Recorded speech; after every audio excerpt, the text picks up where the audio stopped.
শ্রী চৈতন্য চরিতামৃতে মধ্যলীলা 12 পরিচ্ছেদে শ্রী শ্রী সনাতন শিক্ষায় অভিদেয় তত্ত্ব বর্ণন প্রসঙ্গে মহাপ্রভু হইতে রাগ ভক্তির লক্ষণ বর্ণনা করছে। মহাপ্রভু বলেছেন, রাগাত্মিকা ভক্তি মুখ্যা ব্রজবাসী গণে তার অনুগতা ভক্তি রাগানুগা নামে। এখন একটি শ্লোকে শ্রীমন মহাপ্রভু সেই রাগের লক্ষণ করছে। বলছেন, ইষ্টে সারসিকি রাগ পরমাবিষ্টতা ভবেৎ তন্ময়ী যা ভবেৎ ভক্তি ছাত্র রাগ ত্রিগুণিতা।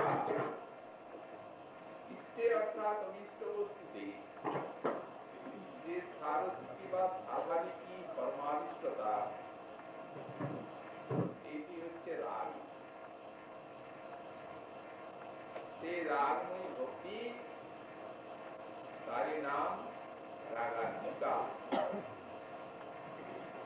শ্রীমতী এই শ্লোকটি শ্রী ভক্তিরসামৃতে উদ্ধৃত। সেখানে শ্রীমতী গোস্বামী পাদ এই শ্লোকের ব্যাখ্যা প্রসঙ্গে লিখছেন যে ইষ্টে আনুকূল্য বিষয়ে সারসিকি স্বাভাবিকী পরমাবিষ্টতা তদ্হেতু প্রেমময় তৃষ্ণায়ুত আর তৃষ্ণা রাগও ভবেৎ। তিনি বলছেন, ইষ্টে অর্থাৎ আনুকূল্য বিষয়ে অর্থাৎ শ্রীকৃষ্ণে বা শ্রীকৃষ্ণের সেবা বিষয়ে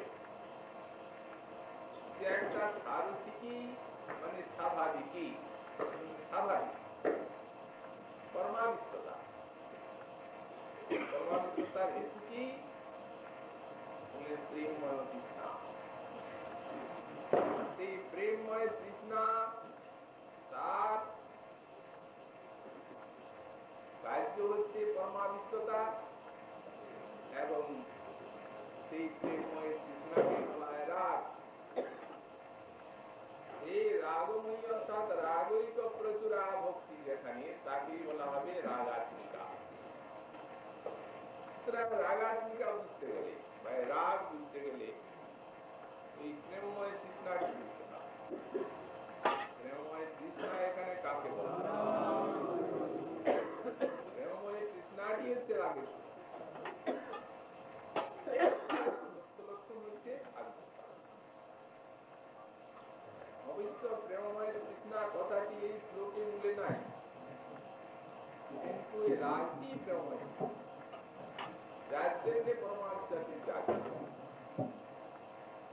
তাহলে এখন আগে তৃষ্ণা বুঝলে আমরা প্রেমময় তৃষ্ণা বুঝতে পারব। তৃষ্ণা কাকে? যেমন কারো পিপাসা লেগেছে, জল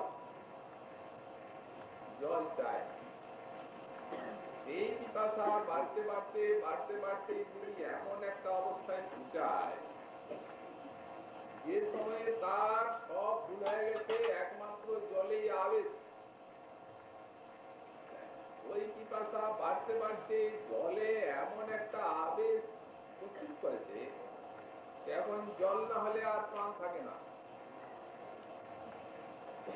এই যে পিপাসা, আবেশময় পরমাবিষ্টতাময় যে পিপাসা, সেটি হচ্ছে পিপাসার জল।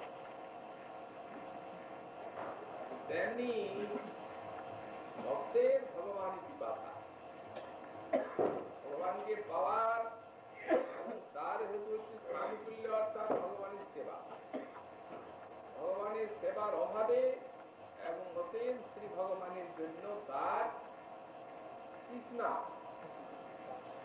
এই যে তৃষ্ণা, এই তৃষ্ণা বাড়তে বাড়তে বাড়তে বাড়তে যখন চরম পরাকাষ্ঠায় পৌঁছালো, তখন সানুকূল্য বিষয়ে অর্থাৎ অভিষ্ট এবং অভিষ্টের সেবা বিষয়ে ভক্তের অন্তরে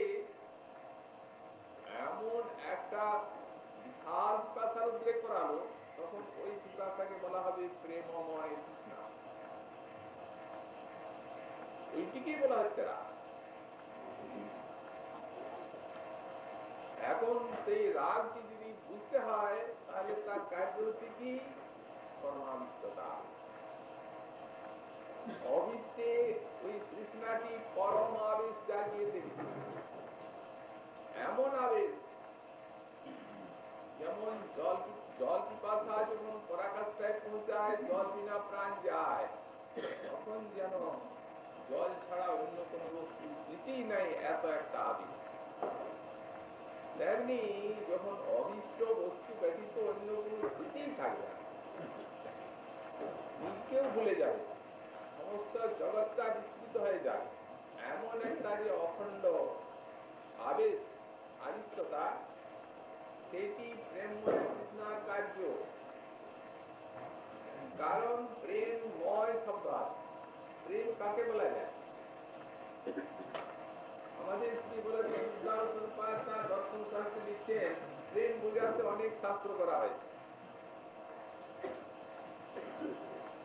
কিন্তু আমরা এক কথাও প্রেম বুঝিয়ে দিতে পারি। প্রেম বুঝাতেই যে তো শাস্ত্র করা হয়েছে তা নয়। প্রেমের বিচিত্র আস্থার সমস্ত তাতে আছে, সাধনা দিয়া। কিন্তু প্রেম এমন একটা বস্তু যে বহু থাকলেও হয়তো কেউ বুঝতে পারবে না, সহজ ভাবে এক কথাও বুঝে যাবে। তাহলে বলুন সেই কথাটা কি? উনি বলছেন কৃষ্ণ মাত্রই তো তৃষ্ণা, কৃষ্ণ বেআন্য তৃষ্ণা সন্ন্যাবতী। এটাই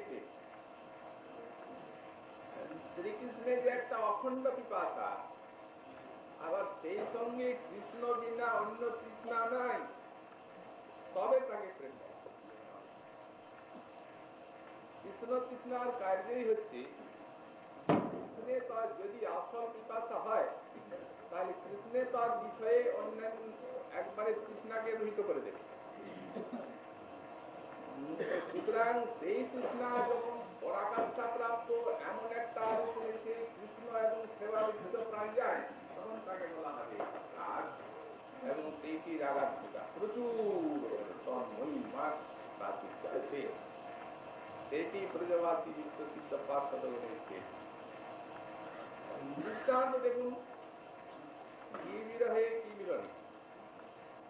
অবিষ্ট অর্থাৎ শ্রীকৃষ্ণের সেবা বিষয়ে, সানুকূল্য বিষয়ে একটা অখণ্ড বিপাক, এবং সেটা স্বাভাবিক, সেটা তাদের স্বাভাবিক চিরন্তনী আগন্তুক না। সাধক ভজন করতে করতে, রাগানুগা ভক্তি অবলম্বন করে ভজন করতে করতে অনর্থনিবৃত্তির করে প্রেম পাবেন, তখন তার হৃদয়ে তাদের থেকে সেই পিপাসার সংক্রমণ হবে আনুগত্যে, তখন তাকে বলা হচ্ছে রাগানুগা। চিন্তাযুক্ত নিত্য সিদ্ধ রাগাত্মিক কিন্তু স্বাভাবিকই, তা তাদের স্বভাবগত হয়। কিন্তু স্বাভাবিকই কথাটা বললে তো আমরা পরিষ্কার বুঝতে পারতাম, মূলে সারসিকি কেন বলা? সারসিকি শব্দের অর্থ তো উনি করলেন সিজিন স্বাভাবিক, ঠিক, কিন্তু স্বাভাবিকই করলে আমরা জিনিসটা পরিষ্কার বুঝতে পারতাম। বললেন না, এটি সারসিকি স্বরস সম্বন্ধীয়। যেমন মনে করুন মা যশোমতীর বাৎসল্য প্রেম, এটাই তার নিজ রস অনুযায়ী আবিষ্টতা। কিরূপ বিরহে মিলন। এই দেখুন বাৎসল্যবতী গৌরী, আমাদের সুকমুনি বর্ণনা করেছেন যে বাল্যকালে যেদিন থেকে এই নীল কমলটা যশোদার প্রাঙ্গণরূপ সরোবরে ফুটল, সেদিন ওই যশোদার প্রাঙ্গণই দ্বিতীয় কার্যে যদিও যায় চটপট ঘরের কাজ শেষ করে আর ওই কমলের প্রভাব করন্দ পানি নিরন্তর আছে, থাকতে পারে না। মাতা যশোমতী লালন পালন বিষয়ে তার এত অখণ্ড আবেশ। এই যে ভাগবত কি বলেন, এই যে দাম বন্ধ লীলা হলো কেন, উৎপত্তিটা কোথায়? একদা গৃহদাসী সুযশোদানন্দ রূপিণী কর্মান্তরং নিযুক্তা মাতা কেন তো নিমন্ত্রণ করতে আরম্ভ করলেন রাজরানী? সহস্র সহস্র তার অধিকার নিজে করবেন কেন? আমার আদেশে আসামিকে ওর মনে হয় যে এরা গৃহদাসীগঞ্জে নবনীত করছে, এটা বোধ হয় আমার গোপালের সৃষ্টি উচিত। আচ্ছা আমি নিজের দিন দেখেছি, কিন্তু ওদেরও বলছে ঠিক, কিন্তু ওনার এবারিতে আনুকূল্য বিষয়ে একটা আবেগ সেটা নিজের হাতে করলেন। ঠিক এই সময়ে পেয়ে গেলেন একটা সুযোগ, সব দাসী দাস দাসীকে পাঠিয়ে দিলেন গোরক্ষণ সেবা, আর নিজে আরম্ভ করলেন গতিমন্ত্রণ করতে, যার জন্য সারা সারা দাম বন্ধ লীলাটা সম্পন্ন হল। এমন একটা আনুকূল্য বিষয়ের সেবা বিষয়ে আবেগ, সখাগণ মায়ের কোলে শুয়ে আছেন, কানায় কানায় এমন একটা অখণ্ড আবেগ।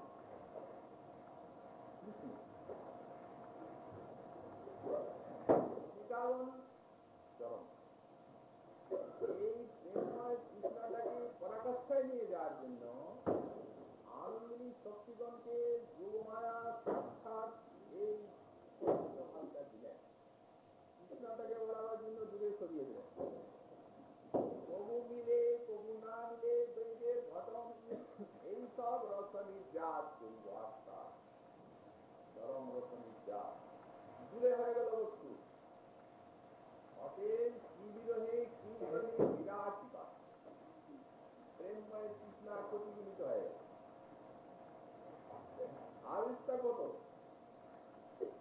রসনের থেকে সব দিয়ে দিয়ে অখণ্ড আবিষ পূর্বের আগের থেকে আরম্ভ,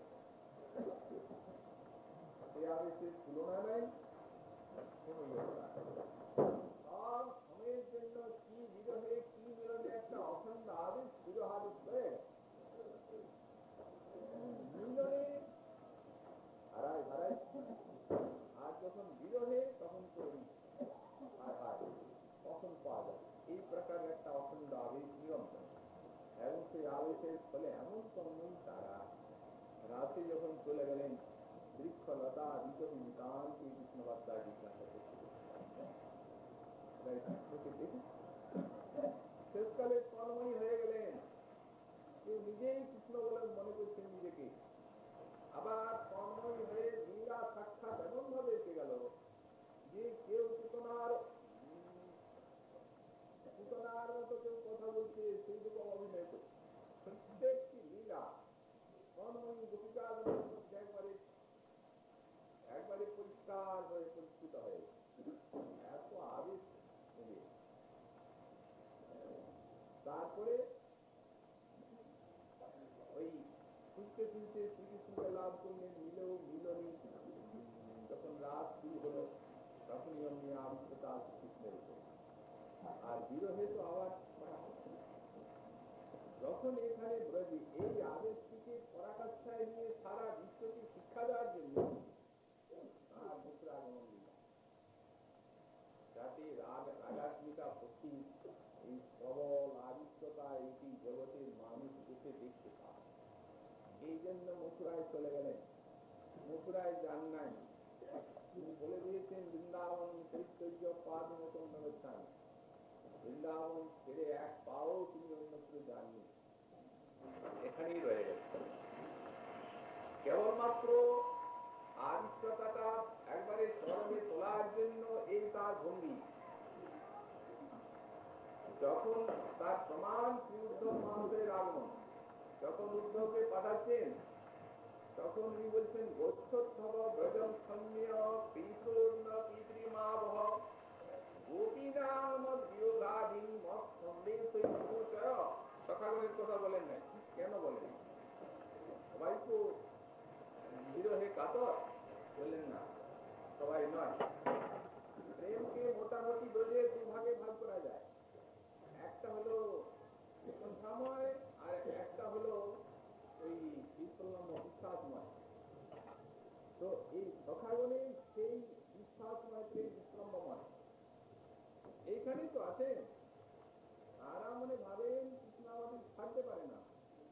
কিছুটা হয় না। এই জন্য শ্রীকৃষ্ণের লক্ষণ হয় বলে যাচ্ছেন প্রচারণে কৃষ্ণ খেলা চিন্তা করতে। এখন উত্তম কোথায় যদি বলেন যে কৃষ্ণ মথুরা গেছেন, তোমরা তার জন্য চিন্তা করবে না, তাহলে তাদের ভাবান্তর হয়ে যায়, আঘাত করে তাদের কথা বলেন। আবেশ তাদের আবেশ, সেই আবেশে তারা রয়েছে। উৎকণ্ঠা হয়, প্রেমে ধারণা হয় যে কৃষ্ণ মথুরায় গেছেন দেখলাম, যদিও গোপীগণের সমৃদ্ধিমান সম্ভব হচ্ছে ভাব সম্মিলন বলে দিয়েছেন কৃষ্ণ রাধারানীকে, মোহিত হয়ে তোমার যে প্রেম হয়ে সেই প্রেম পরমস্তর লুকায় আমানে ভঙ্গ করায় তোমার ফলে প্রকটে হওয়াকে সত্তর তা তুমি মানব স্ফূর্তি। রাধারানী স্ফূর্তি মানছি, স্ফূর্তি না বা সাক্ষাৎ। এই যে আদিত্যতা, এই আদিত্যতা বিশ্বে বড় বড় মনীষীকে দেখাবে, এই জন্যই ওই সাউথের মধ্যে জাগিয়েছেন, এদের আদিত্যতা অনেক বেশি। এই জন্যই শ্রীকৃষ্ণের উপদেশ দিয়ে শ্রীউদ্ধব মহাশয় এলেন প্রথমে নন্দ মহারাজের নিকট। আগে একবারই বিরহ আবৃত্তি দেখাচ্ছে কৃষ্ণ আবৃত্তি কিভাবে ব্রজবাসী মন তন্ময়, তাদের প্রাণ দেহ ইত্যাদি কিভাবে কৃষ্ণকে হারা হয়ে একেবারে শূন্য হয়ে দেখাচ্ছেন। তারপরে উদ্ধব মহাশয়ের আগমন খবর দেওয়া হয়েছে নন্দ মহারাজকে। নন্দ মহারাজ এলেন, উদ্ধব মহাশয় স্নান করলেন, উনি এমনি হাত জোড় করে আছেন নতজান হয়ে। নন্দ মহারাজ এমনি হাত জোড় করেছেন।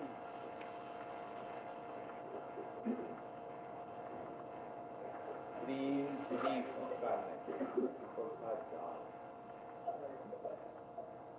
একবারই মাতা যুসমতি দেখাচ্ছে নেই দেখে। এই প্রতিজ্ঞা করেছে কৃষ্ণ না এলে চোখ খুলবে না।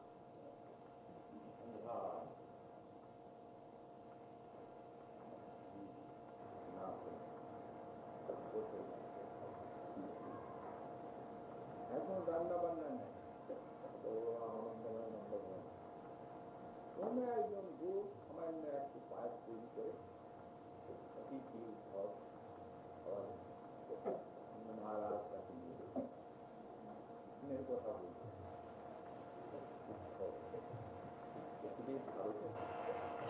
দেখো বসুদেব, তার সঙ্গে আমি খেলুয়া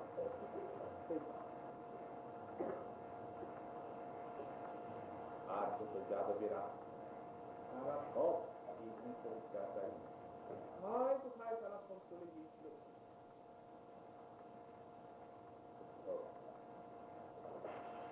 এই যে সজ্জনের প্রতি বিরাট, এর জন্যই কংসের বলছেন না যে আমার ছেলে যাবে,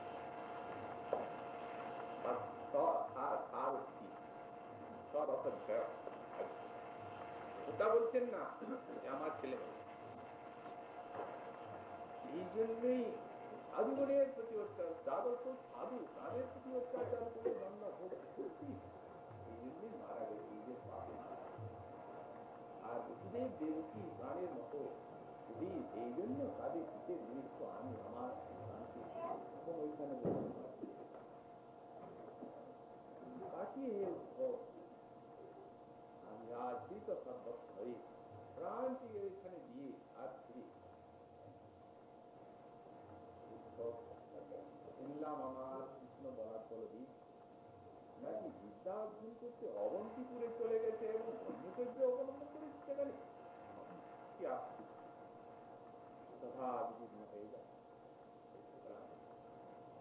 যে দণ্ডের শতবার না ছেলে বারবার না ছেলে অস্থির হয়ে উঠত, তারবার ব্রহ্মচর্য অরত ফিরে ফিরে এসেছিলেন।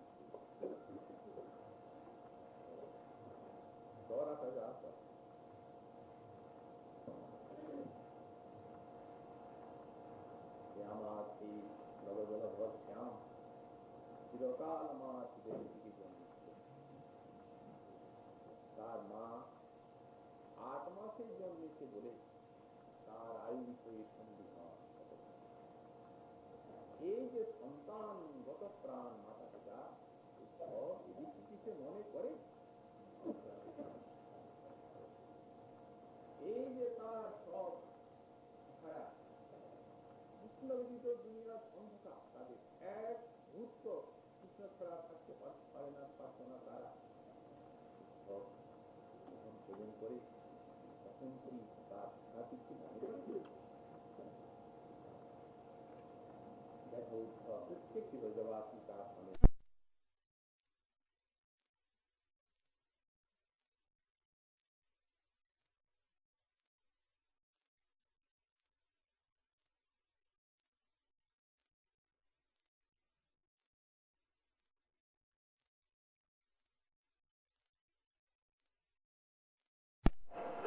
এবং এদেরও সে প্রাণের প্রাণ।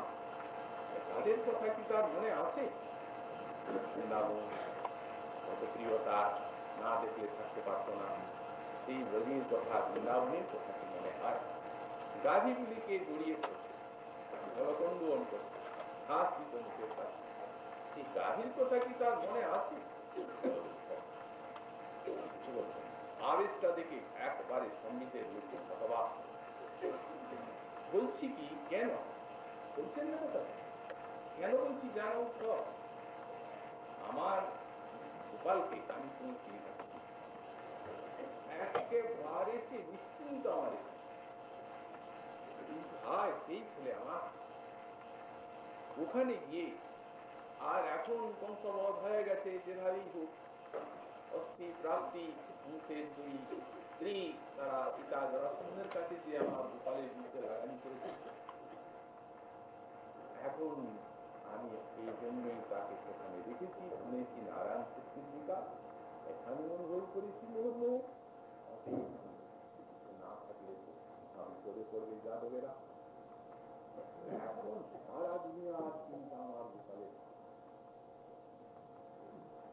এই জন্য আমাদের কথা মনে করার তার সময় সুযোগ আছে কিনা তাই জিজ্ঞাসা করি। তখন কথা হ্যাঁ মহারাজ, তিনি পরম বুদ্ধিমান, তার আবার কথা মনে নেই। তিনি কথা দিয়েছেন আসবেন আপনাদের কাছে,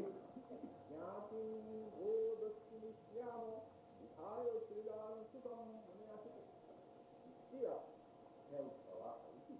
এই মুহূর্ত গজবাসীর কথা একবার দেখতে হবে। বাঁচবে না এরা কিছুদিন, সংসারগত প্রাণ এই আশাটুকু নিয়ে এখন এই যে নিঃশ্বাস প্রশ্বাস বাড়িতে আমি জীবনের আশা একেবারে সব কি করে বাঁচবে।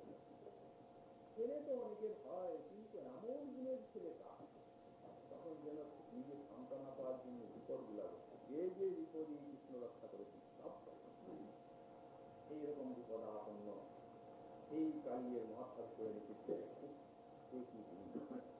সব ব্রজবাসী পীড়িত হয়ে প্রাণ হারায়, দুর্গাকে তুলেছিল। সেই পুলিশ কিভাবে আমাদের রক্ষা করছে? আমাকে বুড়ুনির চলে ভয় দিয়ে চলে গেছিল, এখানে পর্যন্ত আমার এখানের থেকে নিরাপদে আমরা ফিরিয়ে নিয়ে কি বলবো, এরকম জিনিস দিলে হয় না। কিন্তু এত যা গুণ যখন আমার কাছে আসছে,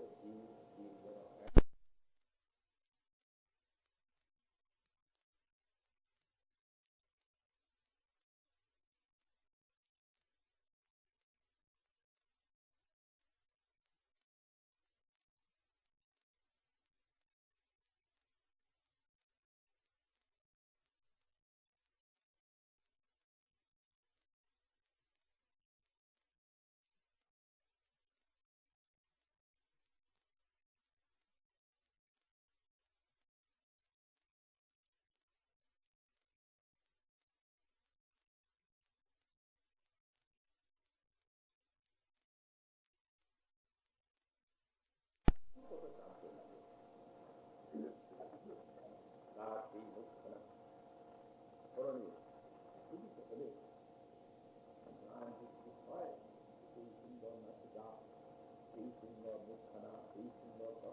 দুর্বল হয়ে যায়। তখন শ্রী মহাশয় বলছেন, দেখো দেখি মহারাজ বাইরে যাবেন। আমি ঘরে বসে বসে তার স্মৃতি আসছে তো কাঁদছেন, সে বাইরে যাবেন, একটু ফিরে আসলে মনটা বলছেন কি তাও চেষ্টা করেছি।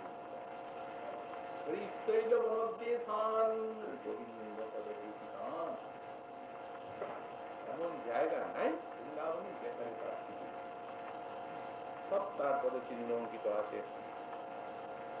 আরো শতগুণ বিরহ জ্বালা বর্ধিত হয়েছে।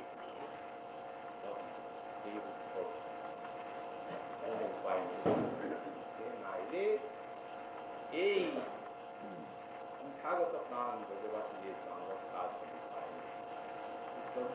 দেখছেন আলোচনা ভাবছেন বলবো কি মহারাজ সন্তানের জন্য এত কাঁদবেন না। ভাবছেন প্রাকৃত সন্তান তার জন্য যদি কেউ গ্রহণ করে তখন তাকে উপদেশ দেওয়া হয়। যারা জ্ঞানী পুরুষ ভক্ত তারা বলেন, আরে এত কাঁদছেন আপনি নশ্বর জিনিসের জন্য, এই কান্না আপনি গোবিন্দের জন্য কাঁদেন, তাহলে তাকে পেয়ে আর ইনি গোবিন্দের জন্য এত আর এসে কাঁদছেন, বলায় টিকছে আমার জ্ঞান শক্তি, কি করে বলবো যে কাঁদবেন না? এটাই তো পরম কথা। তবে এক কমাচ্ছে, কিভাবে কমাবো? তখন মনে পড়লো যদি কৃষ্ণের ঐশ্বর্যের কথা বলি, কিছুটা যদি ঐশ্বর্য আসে মনে, তাহলে কিছুটা যদি শিখিয়ে ঐশ্বর্য যত উনি বলে যাচ্ছেন তত ইনি বিমনা হয়ে পড়ছে। সহানুকূল্য বিষয়। এই জন্যেই সারথী সরস সম্বন্ধীয় শিথিল করতে পারবেন না, ক্ষমতা নেই তার। অমৃতের মূর্তি হলে কি হয়? সেই বিষয়ে সন্তান আমার উনি ততই ভাবছেন যে এইভাবে আউদিকে যত কৃষ্ণ কথা হচ্ছে নন্দ মহারাজ বলছেন যশোমতী স্থান নাই দান নাই, একবারে অন্ধার মতো আছেন, কিন্তু স্রোত হয়ে যাচ্ছে অশ্রুরা স্রোত।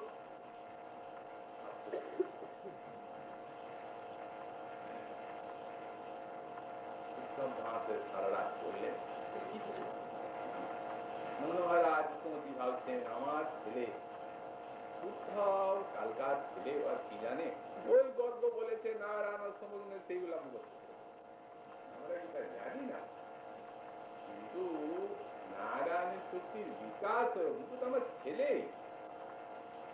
দেখলেন যে স্থিতি হলো না, এক বিকাশ প্রাতকালে গর্বে নিয়ে উড়ে গেল। মহারাজ সমাপ্তি অন্যায় করে আপনার সন্তানই কৃষ্ণ, এভাবে আপনি ভাবুন।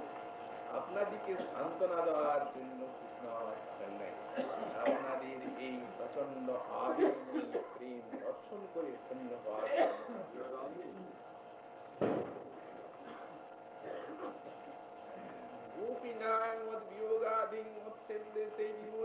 এখানে তো ছেলে হয়ে গেলেন মহাশয়। কৃষ্ণ বলেছেন আমার গোপিকাগণকে আমার সন্দেশের দ্বারা তাদের বিয়োগাধি নাশ করিও। স্নান করলেন, দেখছেন ভগবান দেখাচ্ছেন সংযোগ প্রকাশ, আনন্দ গান সেই তাদের গান কৃষ্ণ গুণগান সারা ব্রহ্মাণ্ড যাচ্ছেন। সকালবেলা স্নান করলেন, মালাটা দিয়েছিলেন গোবিন্দ, গোবিন্দের সাজ মালা খুলে দেন, স্নান করে কাপড় টাপড় করে আবার কৃষ্ণ প্রসাদী মালা যে জায়গায় যাচ্ছেন সেই জায়গা বড় কঠিন জায়গা। আচ্ছা কৃষ্ণ প্রিয়া এখানে কারা? জিজ্ঞাসা করে এসেছেন, কিন্তু কৃষ্ণের বিয়েই হয় আবার প্রিয়া। গন্ধব নিয়ে এসে নিষেধ করে দিয়েছিলেন মহারাজ, পরকীয় ভাব সৃষ্টিতেন। কৃষ্ণকে বিয়ে দিলে অত্যন্ত বিশাল বিরহ হয়ে যায়। শ্রী উত্তমজিতের মূর্তি শ্রী উত্তম মহাশয় বুঝতে পারলেন সব। বললেন এখানে কোন ব্রজবালা তারা কৃষ্ণ হয়ে কান্নাকাটি করে না? বলে করে। যখন গেছে যে সেই সময় কতগুলা বনে চলে গেছে, ওরা ফিরে নেয়। বললেন ওরাই চতুর্থী গোবিন্দের ইচ্ছায় যে কি নাঙ্গা সকল কথা দেখছেন তাদের চেহারা অঙ্গহীন, ময়লা, নানা রঙের কাপড় পরা, চোখগুলা হরিণের মতো ভীত হয়ে কৃষ্ণ দর্শনের চেষ্টা করে, মুখের ভিতরটা শুকে যেমন ঠিক শস্য আচ্ছাদিত বন্ধু, তেমনি অর্থ জ্যোতির মধ্যে আচ্ছাদিত হয়ে গেছে। নিঃশ্বাস প্রশ্বাস এমন ঘন, এই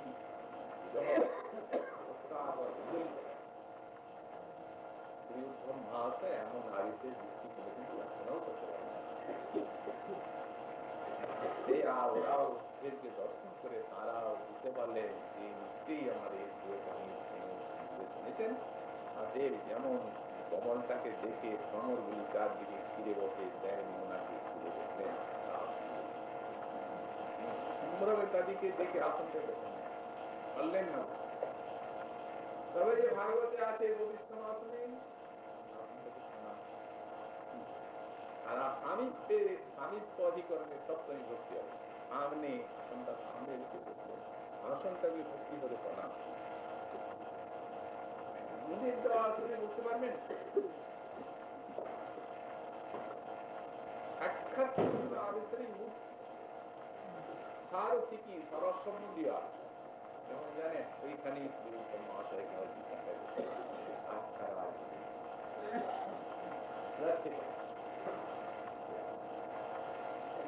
তোমার প্রভু এই সাজে সাজিয়ে পাঠিয়েছে, নিজেই সাজু বুঝতে পারছি, তোমার প্রভুই পাঠিয়েছে, প্রভুর আজ্ঞা তুমি অবহেলা করবে। আচ্ছা কেমন বলতে হয়তো তুমি মনে করবে আফসোস না, কপালের কথা বলা যায় না যে একদিন এইখানে বিচারণের কাজ করতো, আর ভাগ্যবশত সেই যে রাজা রাজরাজে হয়তো বলতে পারো।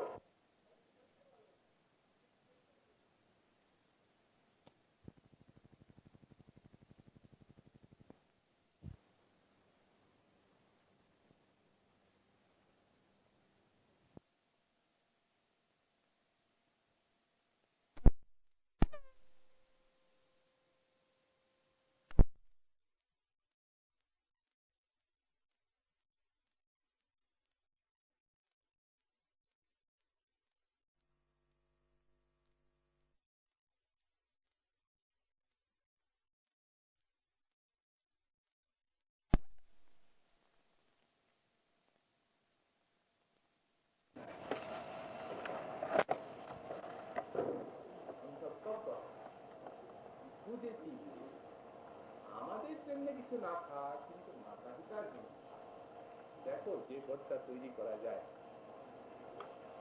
যখন তৈরি হয় তখন একটা চাকা আর একটা লাঠি তৈরি হয়ে গেল, আর চাকা লাঠির ক্ষমতা,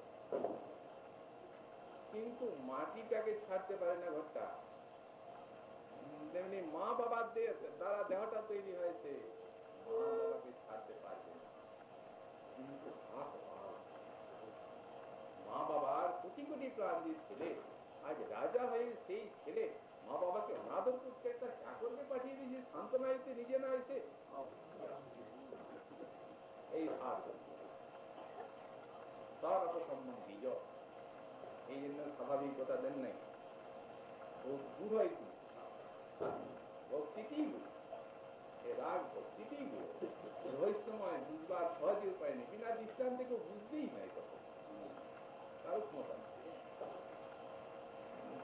দেখো রাজু একটা কথা বলি, উত্তর দেবে? আচ্ছা যারা কোনো অভিসন্ধি নিয়ে পরস্পরে ভালোবাসে, কোনো উদ্দেশ্য নিয়ে তাদের ভালোবাসায় বিচ্ছেদ, কিন্তু আমরা তো কোনো অভিসন্ধি নিয়ে তাকে ভালোবাসি নাই, তবে কেন বিচ্ছেদ হলো বলতে পারছি না। ও এমন এমন কতগুলা কথা বলে যাচ্ছি, অবাক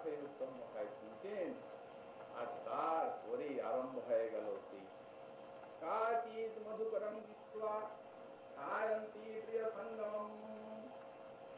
সেই রাধারানীর ভ্রমর গীত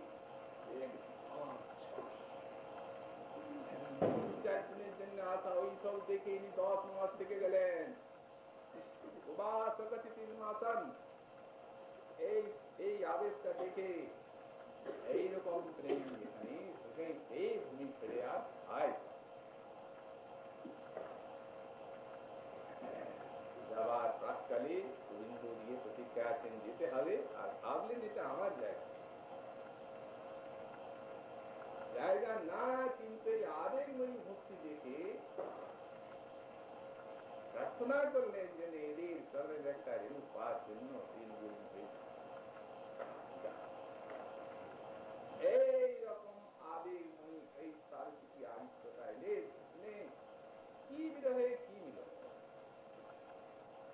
এই জন্য হৃদয়ের মধ্যে এত মেয়েদের দৃশ্য দ্বারকায় চলে গেলেন। সেখানেও দুর্গী স্মৃতি একবারে বিকল প্রাণ। আচ্ছা একদিন দ্বারকায় সত্য হওয়া জিজ্ঞাসা করলেন যে প্রিয়তম তোমাকে একটা কথা জিজ্ঞাসা করি, আচ্ছা এই যে লোকে মুক্তা ফল বলে, মুক্তা কি কোনোদিন বলেছিল? মুক্তা তো সত্যির ভিতরে পায়, তখন আর প্রদীপ এই লীলাটা আজেরই লীলা এবং এই রাধাকুণ্ডেরই লীলা, এই স্থানেরই সেই স্মৃতিটা ওনাদের। উনি বললেন প্রিয়ে ফল এই জন্যই বলে, একদিন মুক্তা আমিই ফলিয়েছিলাম, তবে বৃন্দাবন তাই নাকি? এরকম বলবে কথাটা কিভাবে মুক্তা ফলেছিল বৃন্দাবন? এই জায়গার লীলা, এই স্থানে আজকার দিনের লীলা, আর যিনি লিখেছেন তিনি এইখানের বাসিন্দা। এই লীলাটা এইখানেই শুনতে হবে। এটি মুখ্য স্থান এই লীলা। আর রাজস্থানী পাল লিখেছেন লীলা মুক্তাচরিত মাল্যহারি কুণ্ড। এইখানে আজ গাড়িকে সাজানো হবে, তারা নিজের সাজলেন দীপান্বিতা। অতএব রাধারানী বিশাখা ললিতা সখীকে নিয়ে মাল্যহারি কুঞ্জে বসে, যেখানে থেকে আমরা জল নিয়ে আসি কুণ্ড আছে, সেইখানে বসে মালা গাঁথছেন, মুক্তা মণি মুক্তার মালা চিত্তা অবসরে ব্রজবধূ বিষাদিষ্টম আমরা বললাম। সেইখানে চলে গেল ললিতে। এনাম এই জন্য যে আমার গাইকে আমি সাজাবো, আজ তো সেবা, অতএব কয়েকটা মুক্তা আমার গায়ের জন্য দাও। ললিতা বলছেন আবদার নয়, আরে মানুষের মুক্তা করতে পারছে না, ও আবার গাইকে মুক্তা দিয়েছে, কি আসছে? দেখো ললিতে, আমার গাইকে কম মনে করবে, আমার গাই মানুষের থেকে বেশি মূল্যবান, জানো? ভাই যখন এত মূল্যবান, তখন আমাদের কাছে ওইরকম দামি মুক্তা আছে কিনা তা দেখি। ভাই ওইরকম মুক্তা আমাদের নাই, পারলাম না দিদি। দেখো কিন্তু নাকে মুখে কাঁদাবো তোমাদের। হ্যাঁ যা যা, আমার কাছে মুক্তি চাইতে আসতে হবে, বলে যাও তোমার কাছে মুক্তা চাইতে যাও। কি আমাদের অভাব প্রগল্ভা। আচ্ছা মায়ের কাছে কিছু গোপীবাগ মেয়ের কাছে সাক্ষাৎ মায়ের আচল ধরতে আসেন, মা গো মা দাও না মা কয়েকটা মুক্ত। মা আমি মুক্তার চাষ করবো। এক গাছ এসে মা ও করে বলছেন কুস্তিতে পাওয়া যায় রে মুক্তা, আরে মুক্তা কি ফলে নাকি চাষ করলে? মা আমি ফলাবো, দাও না। এমনি ছেলে যখন করবে তখন চাঁদটা দাও বলে, মা ওই চাঁদটা দাও। মা একেবারে বুঝিয়ে আর পারেন, এখন কি করবেন?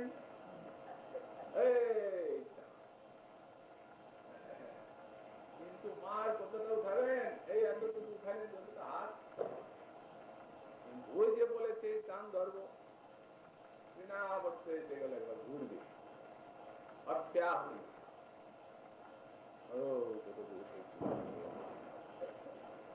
তো এই একবার চললে আসছে, না না আমি চাষ করবো, মায়ের তো আর নেই এতগুলা মুক্তা করে দিয়েছে, দেওয়া যাবে। তথা উনকে নিয়ে মহানন্দে ছুটতে ছুটতে এলেন, মুক্তার ক্ষেত তৈরি করলেন, ক্ষেত তৈরি করে আট সাল দিয়ে তারপরে মুক্তা রোপণ করা হলো, পাঠিয়ে দিলেন, যাও ললিতা এবং রাধারানীকে বলো কৃষ্ণ মুক্তার চাষ করেছে, দুধ দিয়ে সেই ক্ষেত্রে সিঞ্চন করতে হবে, জল দিলে চিন্তা ফল করবে না। এত দুধ আমরা কিছুদিনের দুধ তারা দেয়,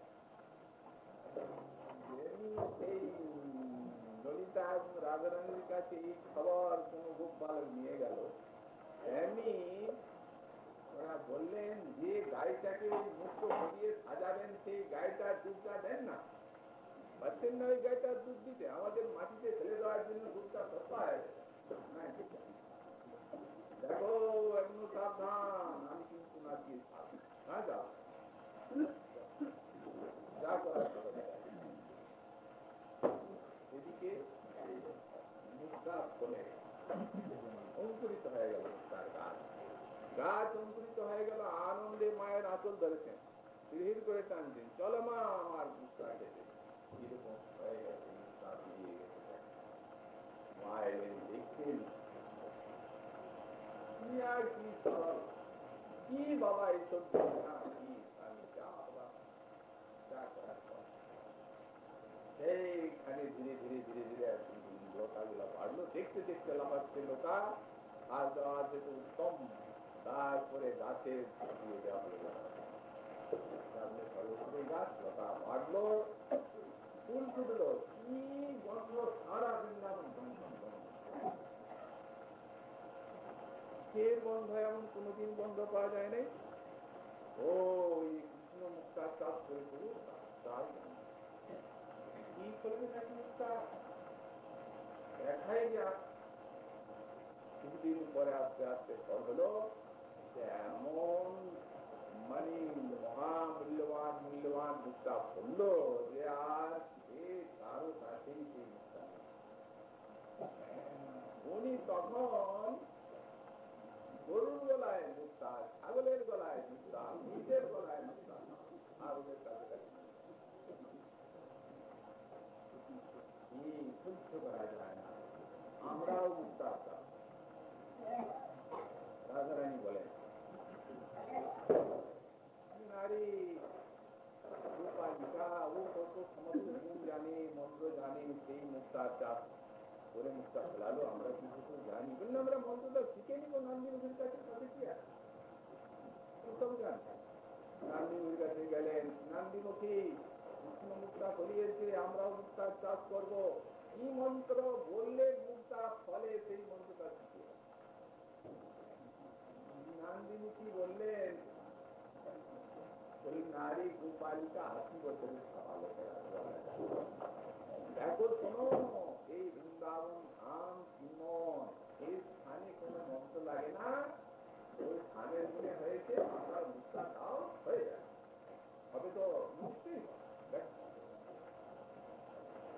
সতীগণ, রাধারানী বললেন, ও দুধ দিয়ে সিঞ্চন করেছে, আমরা ঘি দিয়ে সিঞ্চন করেছি, ওর থেকে ভালো আর চাই।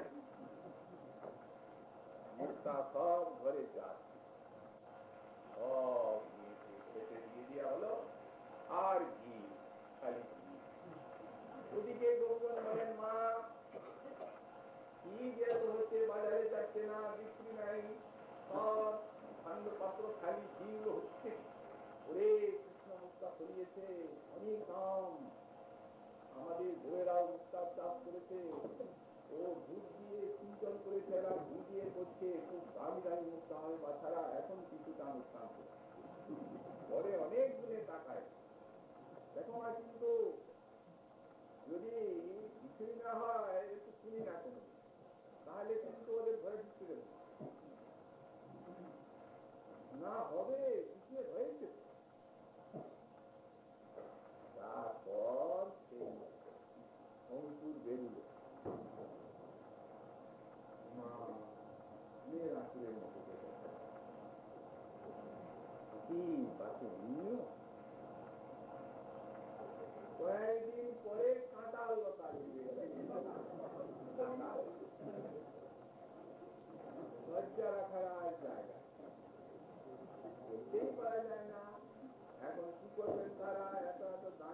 এগুলাও সব গেল, অথচ কাঁটা বেরিয়ে গেল তাদের খেতে। কৃষ্ণ তখন এই ভাই ওই উল্লু গলায় ছাগল এগুলা মুক্তানে আপনাদের নাকি সবার থেকে ভালো মুক্তা হয়েছে, দেন না কয়েকটা দেখি। এইসব চিন্তাই এখন যে কি করবেন তার আর উপায় ছিল। শেষকালে এখন দিকে আর ঢুকতে দেয় না সব আত্মীয় হল, যাও সুন্দর সকলে যাও। কৃষ্ণ কোনো উপহাস করলে বলে আমরা চাষ করবো কেন? আমরা কি বলবেন তারা, দেখো আমাদের গো পালন গো দহন এবং এই গাভী পোষণ আমাদের এই বৃত্তি, তুমি নিজের বৃত্তি ছেড়ে যে কৃষি কার্য করতে করা আমরা করি, কে বলবে? কৃষ্ণের নিকটের থেকে না হয় খালাস, ঘরের লোকের থেকে তো খালাস নাই, যাও বুঝতে এখন মুক্তা তো আসবে কোথা থেকে, উপায় নেই। ওই সত্যের কাজ থেকে মুক্তা কিনে আনতে, সোনা দানা যা ছিল টাকা পয়সা দিয়ে যাও, সেজন পাঠিয়ে দিলেন, মুক্তা কিনে নিয়ে আসতাম তো ঘরে ঢুকতে পারে। উনি তখন করেছেন কি, একবারে মুক্তার হাট খুলে রেখেছেন, দোকান, ভালো ভালো মুক্তার দোকান, ছোট বড় নানা বিশাল। দেখো সুবল, দেখো সুবল, মুক্তদা। এখন মুদ্রার বাজারের থেকে আমরা আনতে পারি, যখন গ্রামে দোকান খুলেছে তখন ওগুলো কে যায়, এই জন্য কিনতে বেশি দাম। তার জন্য বলে রাধারানী ললিতা বরং যমুনার বলে ছেলে দিয়ে আমি গেলাম চাইতে, সে দেয় না, একটু ভুল পর্যন্ত দেয় না আমার মুক্তা চিন্তনের জন্য। আর আজ মুক্তা চাইতে আসছে তোমরা ওদিকে দেবো নাকি, বরং যমুনার বলে ছেলে দিই। এখন তারপরে দেখো বলবেন, দেখো কথা, এখন দোকান যখন খোলাই হয়েছে তখন এইরকম শত্রু বিদ্রোহ বিচার করলে আগে কি হয়েছে সেটা তারা কিনতে আসছে, পয়সা দিয়ে দেবে তো, অত দাও না, না অন্যের দ্বারা না, এই জিনিস নিতে সাক্ষাৎ নিবে টাকা। এরা তো এমন বিড়ম্বনায় ফেললেন, তারা তো পালিয়ে গেল আজকে আসছে, আমরা যাব, আমরা যাব, উপায় নাই। ললিতাজি সখী এলেন, ললিতা কাজী রাধারানীও সঙ্গে এলেন, কথা সামনে যাচ্ছেন না, সব শুনছেন, এমন সব মুক্তার দাম বেরি করছে না একবারে গোপীগণের অঙ্গ প্রত্যঙ্গই সব এইরকম সব মুক্তার দাম। আর তারপরে এমন পৈঠাক রচনায় পরস্পর ভালা যে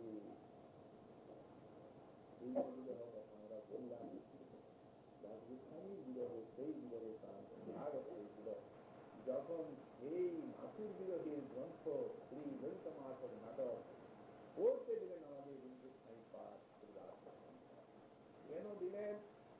তিনি ভেবেছিলেন এত বিরহ অগ্নি জ্বালা যেন অগ্নিতাপে কিন্তু ভীষণ জ্বালায়, তেমনি এই বিরহ জ্বালা গ্রন্থ পড়লে তার বিরহ তাপ কিন্তু দারুণ যখন বেড়ে গেল গ্রন্থ বলি রঘুনাথ দিবানি পিতামি ওই রঘুনাথ পিতে শত্রু নাহি পাবি প্রাণ যায় যায়, তখন ওই প্রাণ রক্ষার জন্য উনি দান দিয়েছেন। সেই দান থেকে কৌমদি বললেন রঘুনাথ ওটা একটু কাজ বাকি আছে, এই গ্রন্থটা তার পরিবর্তে কর। তখন এই গ্রন্থটায় সেই বিরহের প্রথম সুন্দর আশা হয়ে গেল। তখন সেই আস্বাদনটা পার দিয়ে একটা দান তিনি চিন্তামণি আর একটা মুক্তা, যেমন ঢালতে ঢালতে রস ঢালতে ঢালতে যদি একটা পাত্র ভরে যায় তখন যেন আর হাওয়াই চলতে থাকে, তখন একটা ধারা বেরোয়, তো তেমনি এই রসের ধারা দুটো বেরোলো, একটা মুক্তা শরীর আর একটা দান তিনি চিন্তামণি। অদ্ভুত কি অপূর্ব পরিহাস সমস্ত রসময় মাধুরী পারটা শুনতেই হয়। তারপরে শেষকালে তাদের জন্যই তো করা এখন এর আগে একটা কথা বলতে আমরা ভুলে গেছি, যখন সেই কাঁঠার গাছ বেরুলো তখন নাগিনীর কাছে যে জিজ্ঞাসা করলেন, বললেন এই যে ব্রজনীতি বললে, আমরা বললাম মন্ত্র জানে, অতএব তুমি মন্ত্র শিক্ষা দিলে না বললে ব্রজনীতি মনে হবে। তখন নাগিনী বললেন, কতগুলা দামি দামি বীজকে খেতে তোমরা রোপণ করলে, রাত্রে পাহারা দিয়েছিলে,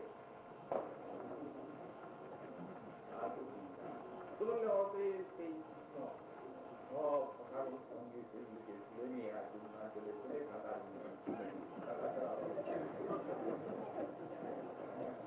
ছাড়া ওখানে কি হবে, বীজ গুনে দিচ্ছে কাটার বীজ, ওরা তাই নাকি আর কি ওরা যেন ও তো দিন রাত পাহারা দিয়েছে বলে সেই গাছ হয়, সুতরাং উপায় আর ওকে গ্রহণ করা একবারে মহামূল্যবান মুক্তা।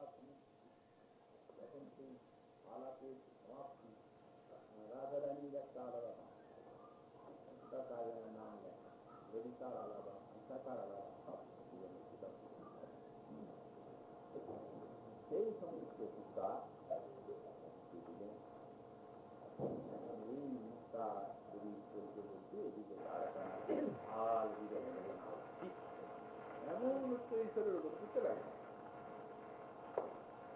আর কিছুতেই সান্ত্বনা নাই। সব স্ত্রীর লোক সমাগত, কি হলো কি হলো, আয় এই মুক্তাফল জিজ্ঞাসা না না বুঝে পড়লাম, এই বলে স্থিতি এসে গেল স্থিতি কি ভাবে তা কি হয়। ঠাকুর ব্রহ্মাশয় বললেন, যতক্ষণ পর্যন্ত না রেখে ব্রজে নিয়ে যাবেন ততক্ষণ পর্যন্ত এই বিরহে শান্তি হবে না। ব্রহ্মাশয় দিন দেখলেন, বার দেখলেন, বৃন্দাবনে নিয়ে যাওয়া হবে, সব সান্ত্বনা দেওয়া হলো, তারপর রথে আরোহণ করে আর সেই বৃন্দাবন এখানে এসে সেই সন্দেশমান। সুতরাং এই যে আবেগময়ী প্রেম, এই প্রেমে এমন একটা অখণ্ড তন্ময়তা জায়গায় যে কৃষ্ণ বিষয়ে তন্ময়তা ব্রজবাসী, এই জন্যই এই পার্শ্বজনের প্রেমকে বলা হলো রাগ আর চিন্তা। এখন এই যে শ্লোকটা বলেছেন, এই চিন্তায় ওই দুটি কথা আছে, একটা কৃষ্ণা আর একটা আদিত্য, দুইটি যে একটা লক্ষণ এবং তার প্রকল্প লক্ষণ, এই কথা এরপরে আলোচনা করছেন মহাপ্রভু কৃপা হলে আগামীকাল।